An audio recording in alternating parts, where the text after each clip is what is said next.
Aloha, I'm Matt LoPresti, and I'm the elected representative for House District 41 in Ewa Beach. I've been in office for a little over a year and a half now, and when I ran for office in 2014, I vowed to fight for the people of Ewa, and I'd like to take this time to explain to you what I fought for, accomplished, and what improvements have been made. I will share also what I would like to do in the future if I'm fortunate enough to be elected to another term. The two most important concerns that I always have in mind are the care of our keiki and the care of our kupuna. Our kupuna represent our culture, our heritage, and the sacrifices that they made so that we may have a better quality of life than they had. And our keiki, they are our future, and for whom we sacrifice so much so that they have the resources needed to achieve all their hopes and dreams. A little bit about me and my family. Education has a special place in our family, and I'm a proud graduate of UH Manoa with a PhD in philosophy. In my professional career, I serve as Associate Professor of Philosophy and Humanities, as well as the Chair of the Asian Pacific Studies Program at Hawaii Pacific University. My wife, Ewa Villages, is a teacher at Aiea Intermediate School, previously served as the Director of the Center of Performing Arts at Mililani High School, and was named 2010 Teacher of the Year for the Central District. Julie is a fourth-generation Filipino-American whose family hails from Ewa Beach and Aiea. We live in Ocean Pointe, Hoakalei, with our daughters Nina, 6, and Aria, who's 3. The Ewa Beach area has had and will continue to have the fastest growing population in the state. Unfortunately, despite our city and state government encouraging this growth, it hasn't maintained the growth of public infrastructure to keep pace. This short-sightedness is one of the many reasons I ran for office in the first place.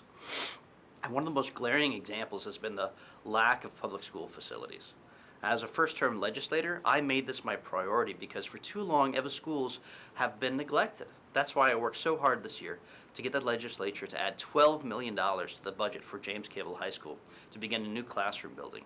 This amount is the second highest capital improvement project appropriation from general funds to any existing school in the state. That's second out of 283 schools, and I've helped to bring it up to that level. It's a huge change towards making Ewa schools a priority for the state and for the DOE. In the 2015 legislature session, I helped to secure $8 million for AC for Ewa schools, and this last year we got $100 million for heat abatement statewide. So this means that with Ewa getting its share of these things, we are finally getting the attention that we deserve, and then some.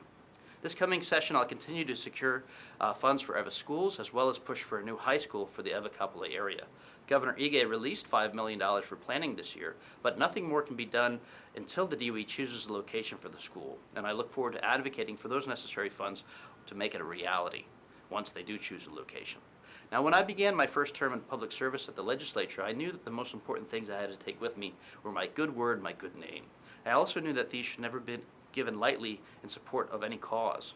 That's why I waited to consider what cause I would put my name towards first, and I decided the very first bill that would ever signed by me, even before I signed my own bills, was the CARE Act, which provides training to the friends and family who serve as primary caregivers for our kupuna, our most vulnerable and our most venerable class of citizens. I believe they deserve this support. That's why this session I co-signed 9 other bills that underscore my continued commitment to caring for our kupuna.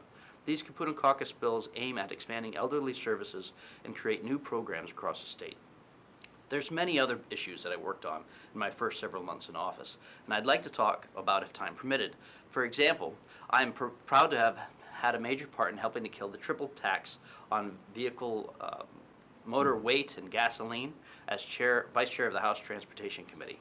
I worked on solutions to our traffic woes, ensuring that we have quality jobs and affordable housing, and working hard to protect our precious environment here in Hawaii. To learn more about these issues, or about me, my family, my long history of community service, and my first successful term in the legislature, please visit my website at www.matt4ewa.com. That's MATT4EWA.com. You can also like our campaign at Facebook at Matt LoPresti State House District 41 page, or follow me on Twitter at Dr. Matt LoPresti. I am Matt LoPresti, and I ask for your vote to continue serving Ewa and Ewa Beach in the State House of Representatives. People want leadership that they can trust, someone who will honor their trust by being a responsible and effective advocate for working families. That's what I will strive to do for you every day. Mahalo.